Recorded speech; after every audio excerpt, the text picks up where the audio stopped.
அனைத்திலும் மேலான ஆன்மாவை வணங்கி மகிழ்கிறேன்.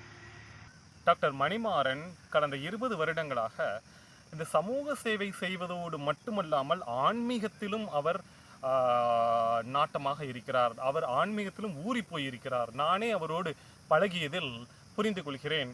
அவர் தன்னை ஒரு சேவகன் எல்லாம் செய்வது அருணாச்சலேஸ்வரர் அண்ணாமலையார் மட்டும்தான் இது செய்து கொண்டிருக்கிறாரே தவிர இது என் கையில் இல்லை. நான் ஒரு சாதாரணவன். இன்னும் சொல்ல வேண்டும் என்றால் நான் ஒரு பிச்சைக்காரன் என்ற வார்த்தையவே அவர் பிரயோகித்து என்னிடமே சொல்லியிருக்கிறார். எனும் பொழுது அவர் எவ்வளவு ஆத்மார்த்தமாக எவ்வளவு கீழே இறங்கி இந்த ஆன்மீகத்தில் இருக்கிறார். இந்த ஆன்மீகத்தில் எந்த அளவுக்கு அவர் பயணம் செய்து வருகிறார் என்பதையும் நான் பார்த்து கொண்டே இருக்கிறேன். மிகவும் பக்தியாக திருவண்ணாமலையிலே அவரை தெரியாத சாதுக்கள் இருக்க முடியாது, கோவில் பூசாரிகள் இருக்க முடியாது. அத்தனை பேருக்குமே தெரியும். அவர் ரொம்ப பக்தியானவர், ரொம்ப எளிமையானவர்.